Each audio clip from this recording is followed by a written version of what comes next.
बिस्मिल्लाहिर्रहमानिर्रहीम। तहरीक लब्बैक पाकिस्तान के लॉन्ग मार्च से पहले ही हुकूमत ओछे हथकंडों के ऊपर उतर आई है और तहरीक लब्बैक पाकिस्तान के खिलाफ हुकूमत ने बड़ा एक्शन ले लिया है। आप लोगों को बताता चलूँ कि तहरीक लब्बैक पाकिस्तान ने हुकूमत के खिलाफ लॉन्ग मार्च करने का ऐलान किया है, लेकिन हुकूमत से ज़्यादा इस चीज़ का दर्द पीटीआई वालों को हो रहा है। पीटीआई वालों को क्यों हो रहा है, ये भी आज की इस वीडियो में आप लोगों को बताऊंगा और ये भी बताऊंगा कि हुकूमत ने तहरीक लब्बैक पाकिस्तान के ख़िलाफ़ कौन सा बड़ा एक्शन लिया है। लेकिन वीडियो शुरू करने से पहले आप लोगों से एक छोटी सी रिक्वेस्ट है, अगर आपने अभी तक हमारे इस चैनल को सब्सक्राइब नहीं किया हुआ तो चैनल को लाजमी से सब्सक्राइब कर लें ताकि आने वाली नई वीडियोज़ आप लोगों को बर वक्त मिलती रहें। आप लोगों को बताता चलूँ कि पहले पीटीआई वाले कह रहे थे कि जो तहरीक लब्बैक पाकिस्तान है ये पीडीएम की बी टीम है। अब जब तहरीक लब्बैक पाकिस्तान ने हुकूमत के खिलाफ मार्च करने का ऐलान किया है तो अब हुकूमत से ज़्यादा जो दर्द है वो इनको उठ रहा है।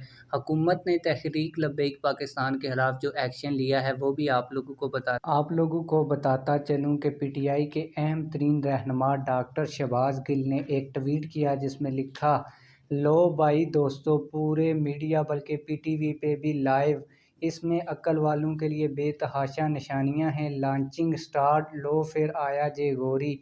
आप लोगों को बताता चलूँ कि डॉक्टर शहबाज गिल जो पीटीआई के अहम तरीन रहनुमा हैं, उनको ये दर्द उठ रहा है कि हाफिज़ साद रिजवी साहब ने हुकूमत के ख़िलाफ़ लॉन्ग मार्च का ऐलान क्यों किया है और उनको मीडिया के ऊपर कवरेज क्यों मिली है। आप लोगों को बताता चलूँ कि वैसे ये जो पीटीआई वाले हैं वो कहते ये हैं कि हम हुकूमत के ख़िलाफ़ हैं, हम इस इम्पोर्टेड सरकार के ख़िलाफ़ हैं, लेकिन जब तहरीक लब्बैक पाकिस्तान इसी हुकूमत के ख़िलाफ़ निकल रही है तो ये तरह तरह की बातें कर रहे हैं और ये कह रहे हैं, कभी ये कहते थे कि ये हुकूमत की बी टीम है, अब इनको साथ तो तहरीक लब्बैक पाकिस्तान का देना चाहिए था क्योंकि ये इम्पोर्टेड सरकार के ख़िलाफ़ ही निकल रहे हैं।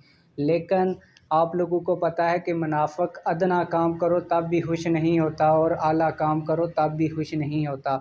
अब मैं आप लोगों को बताता हूं कि हुकूमत ने तहरीक लब्बैक पाकिस्तान के ख़िलाफ़ क्या बड़ा एक्शन लिया है। तो आप लोग वीडियो की स्क्रीन के ऊपर एक एफआईआर की तस्वीर देख सकते हैं। इसके मुताबिक तहरीक लब्बैक पाकिस्तान ने 2 दिन पहले जो सरगोदा में एक बड़ा जलसा किया, तो इस बड़े जलसे की जो एफआईआर है और एफआईआर काट दी गई है और तहरीक लब्बैक पाकिस्तान के अमीर हाफिज़ साद रिजवी साहब का नाम भी इसमें नामज़द कर दिया गया है। हुकूमत की जो कांपें हैं वो टांग चुकी हैं, इसी वजह से हुकूमत इन ओछे हथकंडों का इस्तेमाल कर रही है और उनकी कोशिश ये है कि हाफिज़ साद रिजवी साहब को डरा धमका कर इस लॉन्ग मार्च को रोका जाए। आप लोग इस हवाले से क्या कहते हैं, कमेंट सेक्शन में हमें अपनी राय से ज़रूर आगाह कीजिएगा। मिलते हैं किसी और वीडियो में। अल्लाह हाफ़िज़।